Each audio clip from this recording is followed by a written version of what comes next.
Welcome to session 22 of our series on Luke Acts. We're going to be looking mostly at Paul's final epic journey to Jerusalem. We'll be focusing on Acts chapters 20 to 23-ish, mostly on those chapters. So last time where we left off, Paul was getting towards the end of his third missionary journey, and he was about to head up to Jerusalem. Let's just pull up our map to kind of get an orientation of where we were here. So this is Paul's third missionary journey. We read last time about how he left Antioch. That's in Syria. That's kind of the headquarters where he's his home base, home away from home, I guess you could say. And he goes by land through Cilicia, Galatia, into Asia, spends some time in Ephesus, goes up to Troas, across to Macedonia, north of Greece here, then down into Greece proper, probably down to Corinth, and then back. He hooks up with Luke again here in Macedonia, Philippi, somewhere in that area, and they sail to Troas. And that's where we stopped. So we're going to pick up again where he gets to Troas, and then we're going to read about how he goes on his way to go down to Jerusalem, which is further down here on the map, down there. All right, so let's take a look at Acts chapter 20. We're going to look at verses 7 to 12. So just to give a bit of context, these verses, it talks about how they sailed away from Philippi. This is in verse 6. After the days of unleavened bread, and in 5 days so Luke's with Paul again, we came to them at Troas, where we stayed for 7 days. So they're going to be in Troas for 7 days, just after Passover, the Feast of Unleavened Bread. So they're in the days of the counting of the Omer. And that's what the situation they're in Troas. So let's jump in here. I'm going to ask for a volunteer to read Acts 20, verses 7 to 12. Now on the first day of the week, when the disciples came together to break bread, Paul, ready to depart the next day, spoke to them and continued his message until midnight. There were many lamps in the upper room where they were gathered together, and in a window sat a certain young man named Eutychus, who was sinking into a deep sleep. He was overcome by sleep, and as Paul continued speaking, he fell down from the third story and was taken up dead. But Paul went down, fell on him, and embracing him said, "Do not trouble yourselves, for his life is in him." Now when he had come up, had broken bread and eaten, and talked a long while, even till daybreak he departed. And they brought the young man in alive, and they were not a little comforted. Great, thank you. Yeah, that last phrase at the end, they were not a little comforted, it sounds a bit strange in English, but it's a way of saying they were greatly comforted, not just a little bit, greatly comforted. So that would have certainly been a very comforting experience to see someone rise from the dead like that. All right. Let's couple things I want to pull out in this passage. Here they are in Troas, as we saw, and as we discussed in some of the previous sessions, this may very well have been Luke's hometown. right? It's at Troas that we first start seeing the we passages way back in, when was that? I forget what chapter 16, I think. We start to encounter for the first time, it doesn't just say they did this, Paul and his gang. It says we did this. So it, implying that the narrator is now accompanying Paul on his journeys. So that first happens at Troas, which makes it sound like that's where Luke's from, or at least where Luke was at the time when when he joined Paul and the others and began traveling with him. So it seems like when he's describing Troas, he gives a lot of interesting details, right? We see, uh, for example, he mentions the name of the young man. He talks about how there were many lamps in the upper room where we were gathered. Like this is something he remembers vividly, and he's describing it vividly, right? It's like, he can still remember what it was like to be there when this happened. So, what is, of course, interesting for us, and what we should talk about here a little bit, is where it says, on the first day of the week, we were gathered together to break bread. This verse, Acts 20, verse 7, is often used to argue that the early believers worshipped on Sundays, not on Saturdays. Here they are gathered together on the first day of the week, on a Sunday, to break bread. And so this is seen by many Christians as the biblical precedent for Sunday church services. There are several reasons why I believe that is not the case. Before we go there, I want to clear up a common misunderstanding. I've heard many people out there say that if you look at the Greek, it doesn't say the first day of the week, but rather it says one of the Sabbaths. Has anyone ever heard that? This is a popular argument you sometimes hear among believers who keep a seventh-day Sabbath. On a popular level, you sometimes hear this argument. In Greek, it says "Ende te mia ton savaton." Now, if you, I remember hearing this argument before I knew Greek, and I looked it up in an interlinear Bible, and sure enough, this word "mia" means one, not first. It means one. And then ton savaton means of the Sabbaths. So in my interlinear Greek Bible right there, it said one of the Sabbaths. That completely changes the way we understand this verse, doesn't it? On one of the Sabbaths when we were gathered together to break bread. So, if not knowing any better, I just assumed, this must have taken place on the Sabbath. Why would these translators translate it as the first day of the week when it clearly says it was one of the Sabbaths that they were gathered? And how did our English Bibles get this so wrong? Now that I'm more competent in Greek, however, I realize this is a classic example of knowing just enough to be dangerous. As it turns out, this phrase really does mean the first day of the week. And in fact, it's a very Jewish way of saying it. So there's a couple things here. This word mia is feminine, and the word savaton in singular, it would be savaton. This is genitive plural, savaton. They sound very similar. This is a neuter noun. So if you wanted to say one of the Sabbaths, meaning like one Sabbath day out of all the Sabbath days that are out there, you would have to say en ton savaton. You'd have to put the word for one in the neuter gender. That's the way Greek works, right?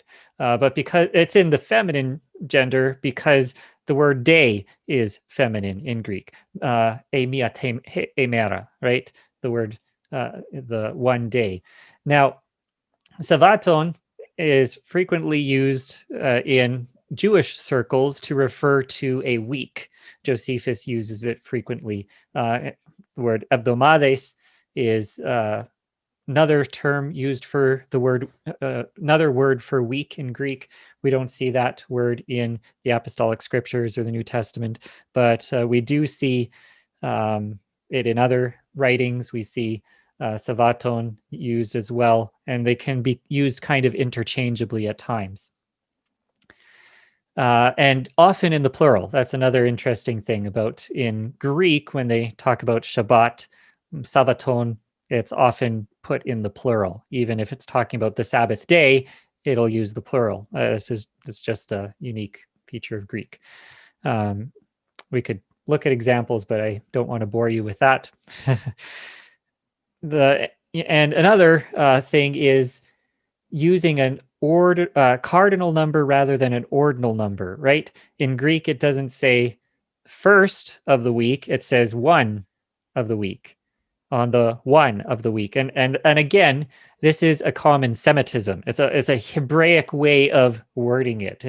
It's Luke is writing in good Greek, but this is very Jewish Greek that he's using. And it's the same sort of phrase we see in the Gospels as well, when they're talking about when Yeshua rose early on the first day of the week. And actually, we should look up one of those passages. Okay, so back up to the last verse of Luke chapter 23. It talks about how the women followed him to the tomb and saw where his body was laid. They went and prepared spices and ointments. And then on the Sabbath, they rested according to the commandment. But on the first day of the week, and there's our phrase, miaton savaton, at early dawn, they went to the tomb. So the logic of the passage makes it obvious that this phrase, miaton savaton, has to mean the first day of the week, because we've got, they rested on the Sabbath, and then the next day, on miaton savaton, they went to the tomb. We could talk about now, did that happen as the sun was rising or just after the sun had set Saturday night? That's another discussion. We won't dive into that can of worms this time, but that's a possibility. We can keep that in mind. All right, so now that we have that straightened out, that here in Acts 20, they actually are meeting on the first day of the week to break bread. Let's talk about what are the ramifications of this. What does this mean for how we interpret the book of Acts and how we understand the practice of the early believers? There's a couple points to consider in contradiction to some of the common ways this has been understood in Christian history.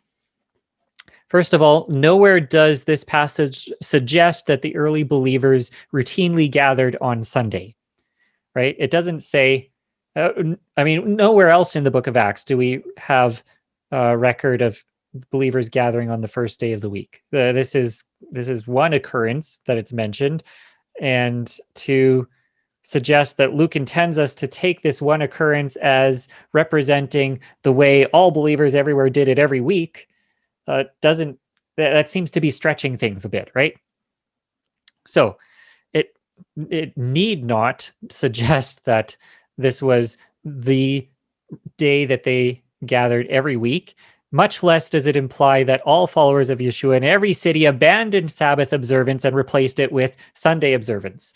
What Luke describes here, in my opinion, sounds more like an isolated occurrence rather than common practice. Now, some are going to argue that break bread here is a technical term for the weekly celebration of the Eucharist, the Lord's Supper, communion, whatever term you prefer. Even if we did take it as a technical term for that, which I'm not convinced we should, if we go back to Acts 2:46, take a look at what this says. It says, day by day, attending the temple together and breaking bread in homes, they received their food with glad and generous hearts. According to this, they're doing this every day. They're breaking bread every day of the week, right? It's not just a once a week occurrence. So there's nothing wrong in theory with the disciples deciding to meet on any day of the week and breaking bread.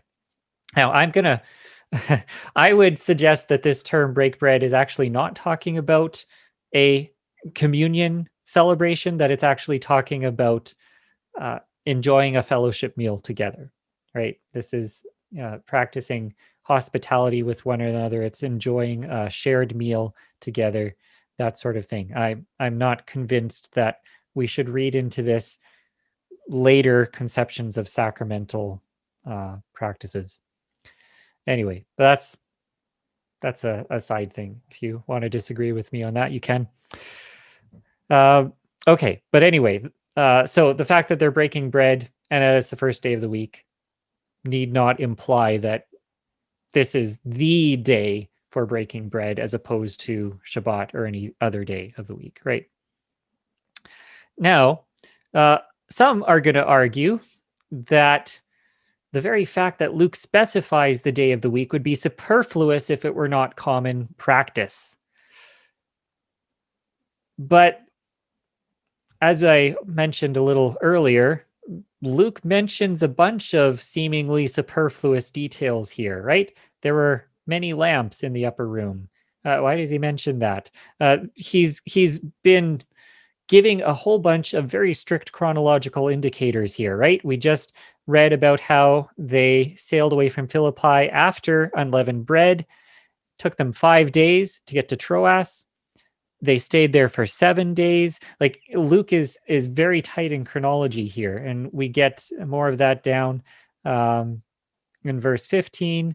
They sail, and then the next day they touch at Samos. The day after that, we went to Miletus, and by verse 16, it explains why, because he's hastening to be to Jerusalem. So if this was Luke's hometown, it would make sense that he would have remembered this very vividly. And he's writing this chronology and as he remembers it, right? And he remembers it well because this is a very familiar occurrence to him, of a familiar place. He knows the people, he knows the place. He was there. Yeah, he's writing about events that he experienced, right? Note also that Luke is clear, as in my opinion, the passage is clear that this gathering was occasioned by Paul's imminent departure the next morning. The believers in Troas are eager to take in as much of Paul's teaching as they can before he leaves, right? He's prolonging his teaching into the middle of the night because he's ready to embark the next day. Also, and this is a significant thing, and several scholars argue this. According to the Jewish reckoning of time, this event probably occurred on a Saturday night, what we would call Saturday night. So the first day of the week begins at sundown on Saturday, right? It's evening. It's the first day of the week. And that might explain why, maybe the many lamps in the upper room, maybe there's something reminiscent of a early form of Havdalah going on here, commemorating, the end of the holy day of Shabbat and welcoming the new week that's coming in and praising God for being the one who distinguishes between holy and common, light and darkness, and that sort of thing. So, yeah, it makes sense that this was occurring on a Saturday night. And that kind of changes the way we think of it. If anything, this is a precedent for Saturday night church services, not Sunday morning church services. No matter what way we look at it, there's no precedent here for Sunday morning church services. Anyway, it doesn't mean it's wrong to gather on a Sunday morning, obviously, right? We can gather any day of the week, worship God, fellowship together, and that's wonderful. But to say that this means the Sabbath has been set aside and that now we're supposed to honor the first day of the week as a Sabbath, that doesn't fit Luke Acts. And it certainly doesn't fit the emphasis on the Sabbath that we see elsewhere throughout Luke and Acts. One would expect that something as monumental as a shift in holy day from Sabbath to Sunday would be accomplished by far more ado than what Luke offers here. If Luke had intended to communicate to his readers either that the Sabbath had been abolished or that it had changed from Saturday to Sunday, you would expect that theme to be more developed in the narrative. And the emphasis on Sabbath observance elsewhere in Luke Acts suggests the opposite. Okay. So hopefully that all makes sense. Spent more time on that than I was planning to, but I think it's good to cover that because this is a common verse that people will pull up as trying to argue that Luke demonstrates a change in Torah, a change in God's precepts. And I don't think that the evidence supports that interpretation. Okay, I want to do maybe a bit of a brief rabbit trail here and just talk about this word that we've seen in the book of Acts, this word ecclesia, which our English Bibles frequently translate as church. And I guess, there's one of the things that has occupied a lot of theological questioning and things like that is what exactly is the relationship between the church in the book of Acts and the people of God in the Old Testament, right? We have this sense, especially in our English Bibles, that church is something new with the New Testament, because you pick up an English Bible and if you do a concordance search for the word church, let's just do that quick. Let's search for the word church in the English Standard Version. First occurrence is in Matthew. It happens twice in Matthew. And then next after that, it's in the book of Acts. And we see it a whole bunch of times in the book of Acts. It appears 106 times in this version of the Bible. And all of them are in the New Testament. The logical conclusion, if all you had was an English Bible, is that the church is something new after the coming of Yeshua, right? Before the coming of Yeshua, there was no such thing as the church. Now the church is a new people of God, and you can decide, does it replace Israel? Does it come alongside Israel? What exactly is it? But either way, it's something new. That's the implication of the way it's used. There's a couple reasons why I think that's there's a couple of reasons why that's wrong, and I think there are several words like this that are, it's unfortunate the way they are translated in most English Bibles, because it gives us the impression that they did not exist in the Old Testament. Another word is the word gospel, right? We don't see the word gospel in the Old Testament, so the gospel must be a new thing, a New Testament thing. Baptism, we don't see the word baptism anywhere in the Old Testament. It must be a new thing, a New Testament thing. There's a bunch of terms like that. When you dig into the original languages, you find out that's an illusion. These words do exist in the Tanakh, in what's commonly called the Old Testament, as well as in the Apostolic Scriptures or the New Testament. So the word ecclesia, which is the Greek word for that we translate as church, is a good example of that. Take a look here. This is a search of the word ecclesia in the Septuagint, the Greek translation of the Hebrew Bible. We've got 96 occurrences. So in all these different verses, we have this Greek word ecclesia, and it's translating a Hebrew word. The Hebrew word varies, but usually it's the word kahal, right?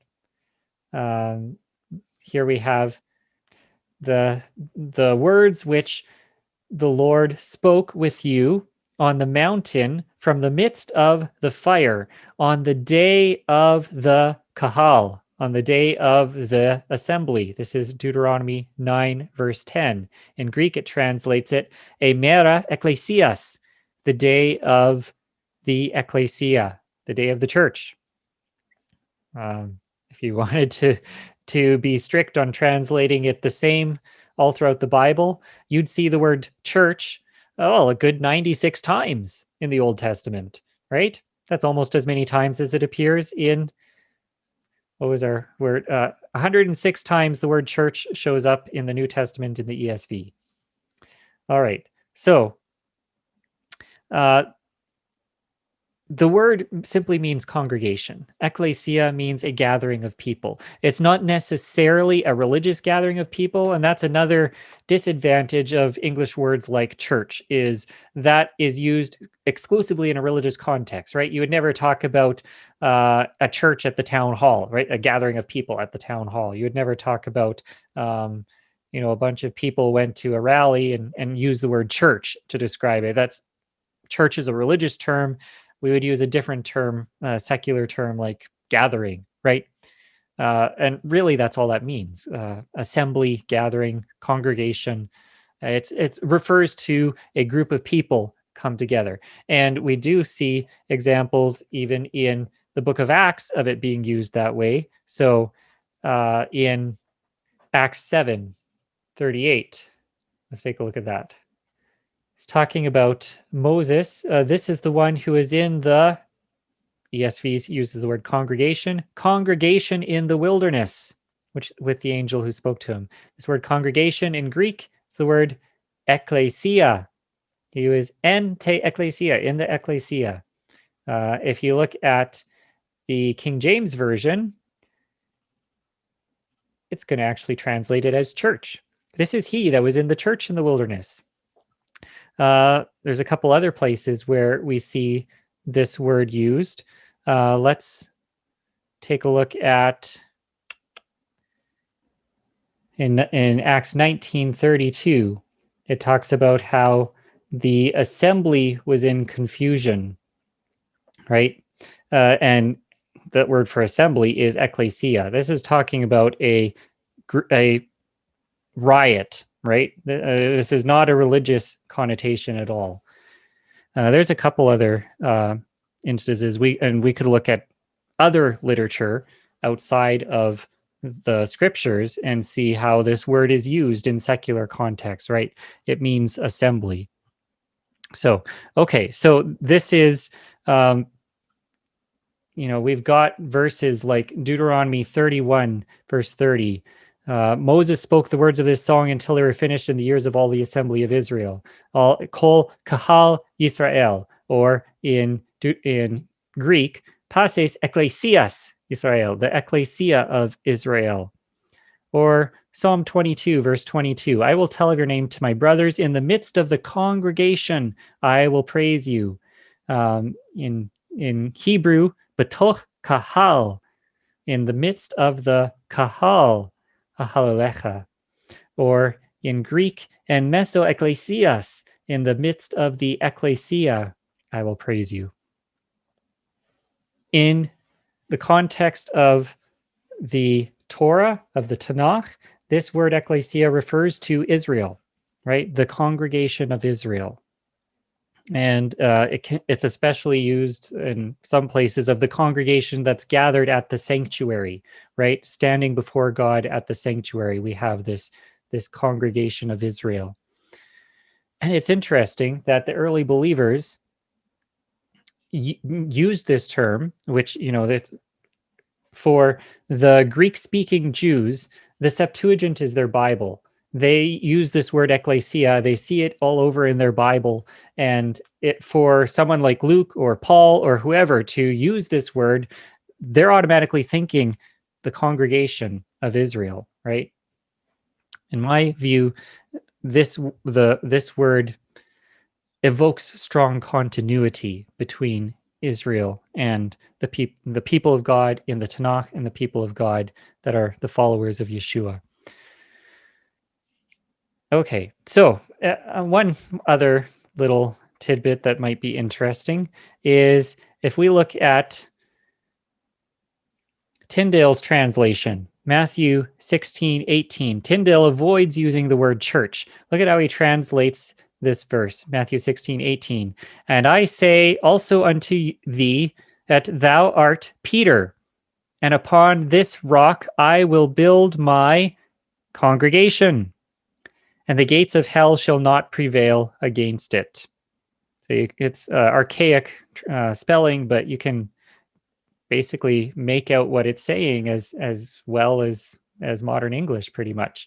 So this Tyndale did his translation, completed his translation 1534, and he specifically avoided using the word church. Why? Because in his day, the word church sounded like the state church, the Roman Catholic Church, right? It evoked something different. And as far as he was concerned, that was not the church that was not the assembly that Messiah came to build. He came to build the congregation of true believers. So Tyndale avoided using the word church in his Bible, except for two occasions. He uses it in uh, Acts 14:13 and in Acts 19:27. In both instances referring to a secular or pagan gathering, right? So he it's kind of ironic that the only times Tyndale used the word church in his translation is referring to not the people of God. Anyway, there is politics involved, and the King James Version, even in the preface to the King James Version, it mentions that the translators, quote, avoided the scrupulosity of the Puritans who leave the old ecclesiastical words and betake them to others, as when they put washing for baptism and congregation instead of church. So the King James Version, when it came out, there is a bit of a political move taking place. And, people today who are King James Version only would be perhaps surprised to uh, know that the early Puritans were very much not happy with the King James Version when it came out. It would have been that KJV only doctrine would have been preposterous to them. All right. So, all this to say, when we see this word church frequently in Acts, in my view, this should evoke the congregation that we read about in the Tanakh. And I think Luke is intentionally trying to evoke that. And we've seen little glimpses of that when he gives descriptions of the believers, and it resembles the community of Israel. When we see the believers living out Torah as the ultimate expression of the way Israel is supposed to be living. These are examples of that. All right, let's jump down to Acts 10:16. We need to move on a little bit here. In Acts 10:16, it says, Paul had decided to sail past Ephesus that he might not have to spend time in Asia, for he was hastening to be at Jerusalem, if possible, on the day of Pentecost, or Shavuot. So if you here, Luke finally makes it explicit that Paul's on his way to Jerusalem, right? We had little hints of that earlier in the chapter, but now it's made explicit. This is where Paul is headed. And notice what feast he's trying to make it there for Shavuot, the Feast of Weeks, or Pentecost, right? Now, why would he want to be in Jerusalem for Shavuot if he didn't celebrate Shavuot? Right? In this, in my view, it's obvious that Luke is presenting the believers as still following God's calendar, right? They're still celebrating the biblical festivals. We just read about them celebrating unleavened bread. Now Paul's wanting to get it to Jerusalem to celebrate Shavuot. I mentioned this in a previous session, but Mark Kinzer points out how this parallels the role that the Feast of Passover plays in the Gospel of Luke. If you recall, at the beginning of the Gospel of Luke, we have the story of Yeshua as a 12-year-old boy going up to Jerusalem for Passover. And at the end of the Gospel of Luke, or actually starting halfway through, Yeshua begins his long final journey to Jerusalem for Passover. And when he gets to Jerusalem, he's arrested and crucified, and then rises again. And this takes place in the context of Passover. So Passover is very thematic for the Gospel of Luke. The book of Acts is similarly structured around Shavuot, right? At the beginning of Acts, in Acts chapter 2, we've got the disciples celebrating Shavuot, and the Holy Spirit comes. And then here at the end of Acts, Paul's long final journey to Jerusalem is for the Feast of Shavuot. And when he gets there, that's when he's arrested and eventually sent to Rome. So there's this parallel going on, right? And Mark Kinzer points out that these two festivals are both pilgrimage festivals, right? You've got Passover, it's a pilgrimage feast. Shavuot is the second pilgrimage feast. There's a third pilgrimage feast. And I think Kinzer's bang on when he says that Luke Acts is supposed to be a trilogy. The third volume has yet to be written. That will be the story of Yeshua's triumphant return to earth when he comes back to Jerusalem to reign as king and dwell with his people for the Feast of Tabernacles. And that's the day we're all waiting for. Okay, so Paul's on his way to Jerusalem. We're going to have to jump forward to where Paul actually gets to Jerusalem, even though there's some neat stuff here. But we're going to have to move on. All right, so verse 17. When he had come to Jerusalem, the brothers received us gladly. So Luke is still with him at this point.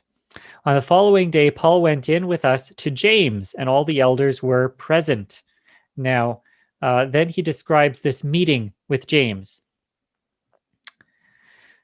I'm going to ask, I'm going to ask for a volunteer to read these verses. Let's read verses 19 to 25. Acts 21, verse 19. After greeting them, he related one by one the things that God had done among the Gentiles through his ministry.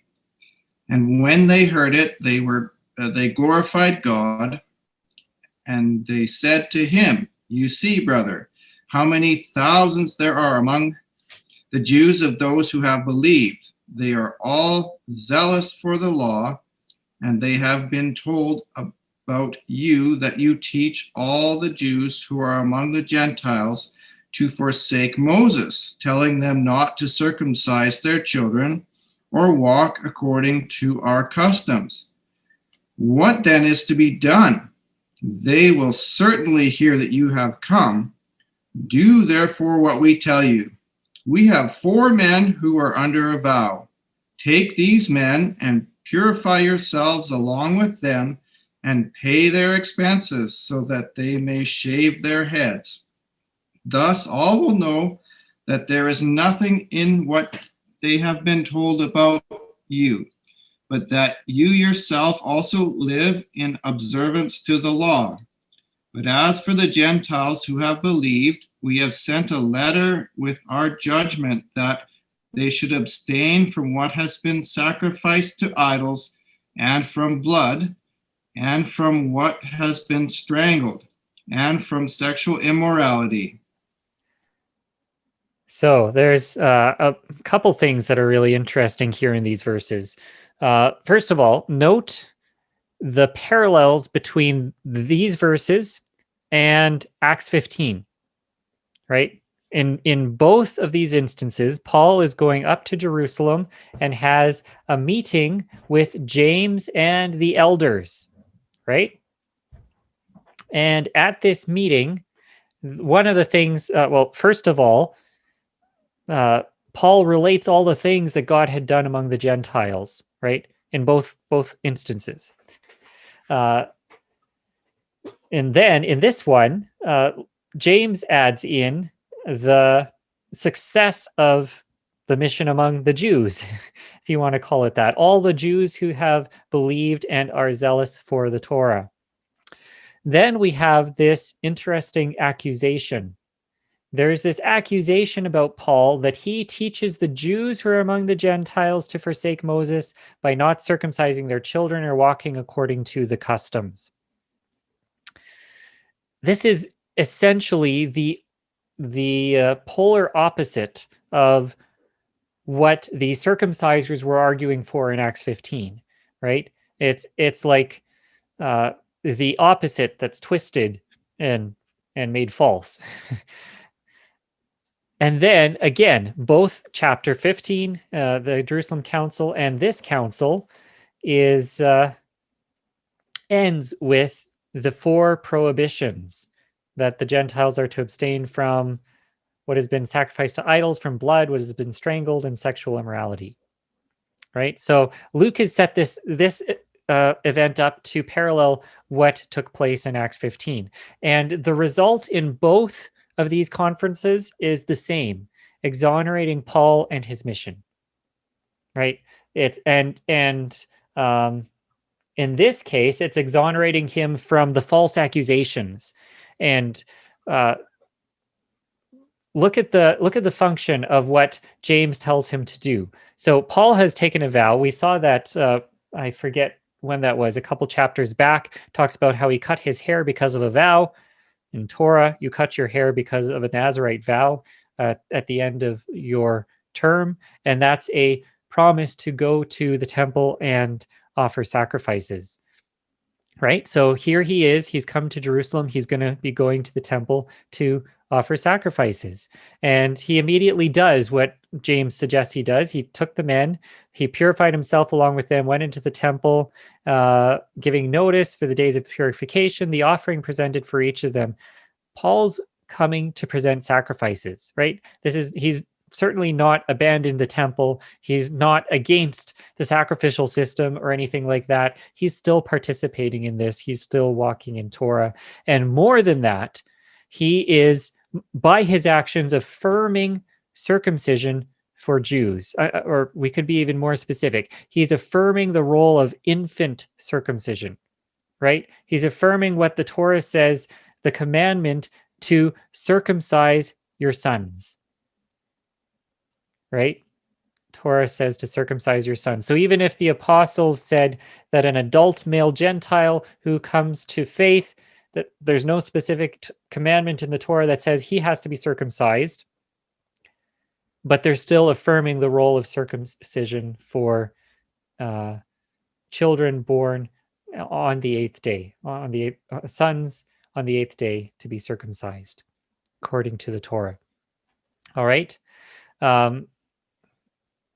So he's affirming circumcision, he's affirming the temple, and he's affirming Torah.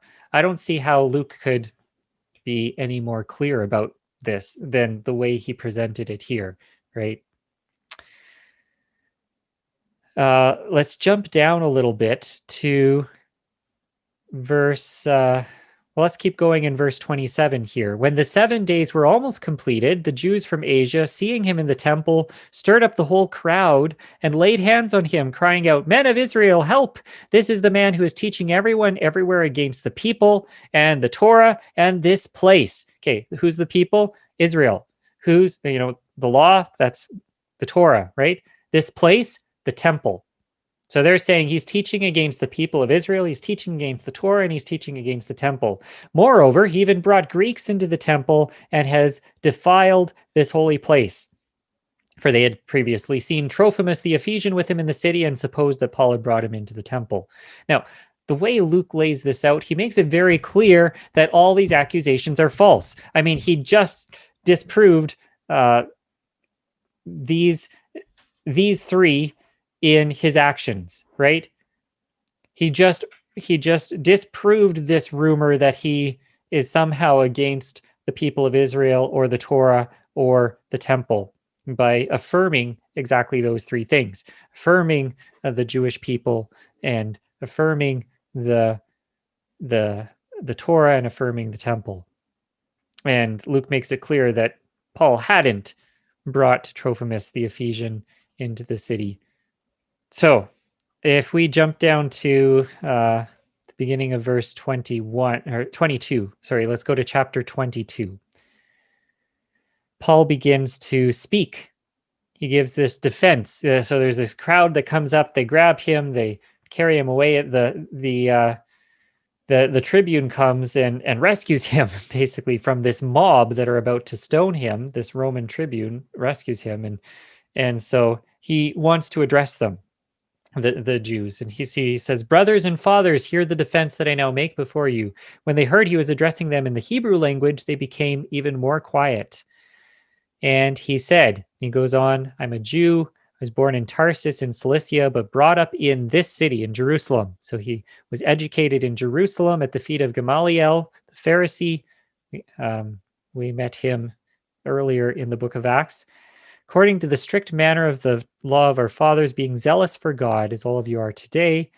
And he goes on. Now, we don't have time to look at this whole speech, but this speech includes all these subtle references affirming Paul's fidelity to Torah and the temple, while also reiterating his call and mission.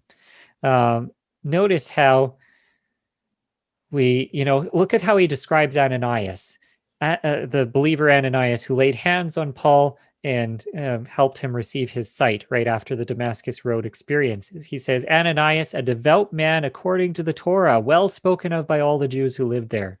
Right? So he's trying to present the followers of Yeshua as devout followers of Torah as well, right?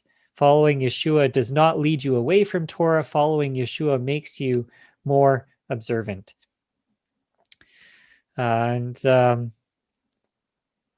jump down. It says in verse 17, when I had returned to Jerusalem and was praying in the temple, I fell into a trance.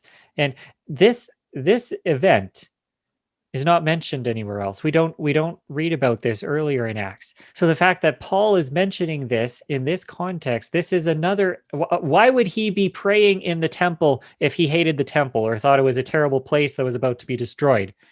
Obviously, like, he loves the temple. This is an affirmation of the temple. He's worshiping in the temple, right? Okay, and then it goes. It ends with God telling him, go, for I will send you far away to the Gentiles. And that mention of the Gentiles gets the people riled up.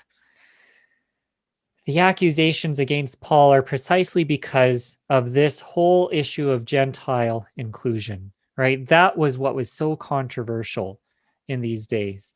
And keep in mind, these Gentiles being brought in are not,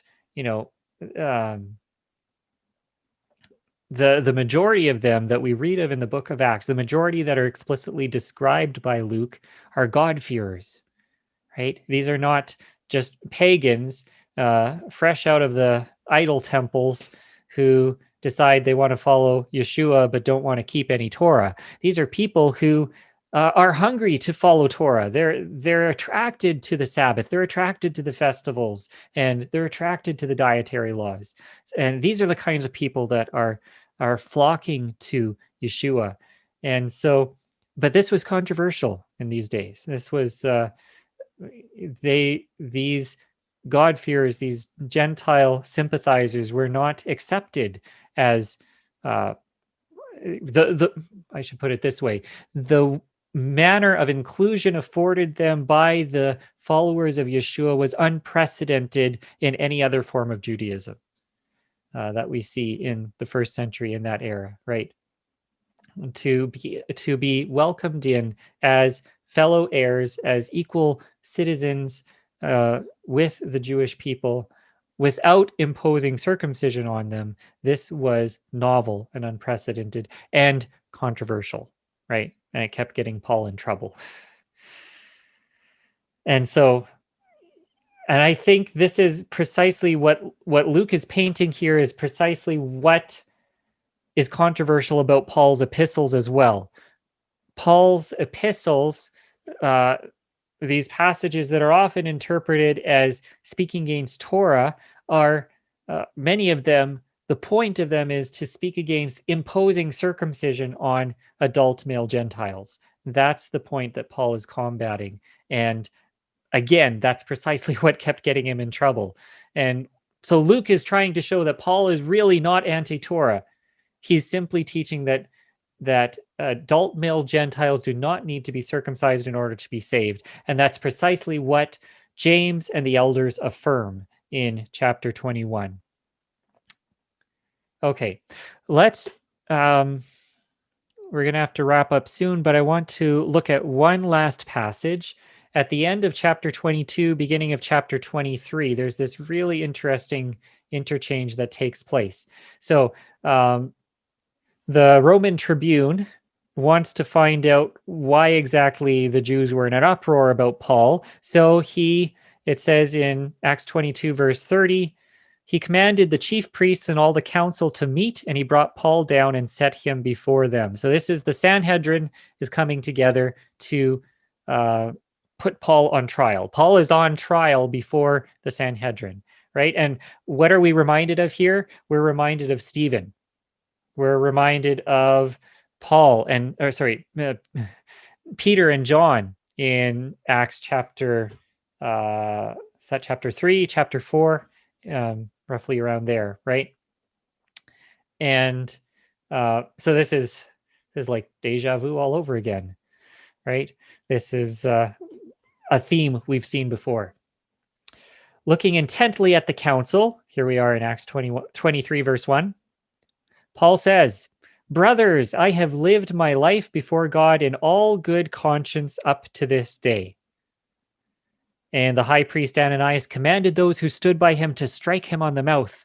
Then Paul said to him, "God is going to strike you, whitewashed wall. You whitewashed wall. Are you sitting to judge me according to the Torah, and yet contrary to the Torah, you order me to be struck?" Those who stood by said, "Would you revile God's high priest?" And Paul said, "I did not know, brothers, that he was the high priest, for it is written, you shall not speak evil of a ruler of your people." Okay, I love this interchange that takes place here, because the irony of this passage is that the high priest is putting Paul on trial for allegedly violating Torah, and yet during the trial, it is Paul who follows Torah while the high priest violates it. I think this is brilliant the way Luke put this together, right? So Paul is the one affirming Torah here, and he's the one seeking to honor God's Torah, right? Whereas the high priest is transgressing it. Okay. And then it says, Paul perceived that one part were Sadducees, the other Pharisees. We're in verse 6. And he cried out in the council, "Brothers, I am a Pharisee, the son of a Pharisee, or the son of Pharisees. It is with respect to the hope and the resurrection of the dead that I am on trial." Interesting. In Greek, it says, "Ego Phariseos imi." I am a Pharisee, present tense. It doesn't say I was a Pharisee. He describes himself as still a Pharisee. When he said this, a dissension arose between the Pharisees and Sadducees, and the assembly was divided. For the Sadducees say that there is no resurrection, nor angel, nor spirit, but the Pharisees acknowledge them all.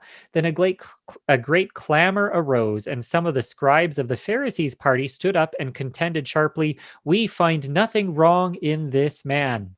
What if a spirit or an angel spoke to him?" And it ends up becoming violent. The tribune has to take him out of there.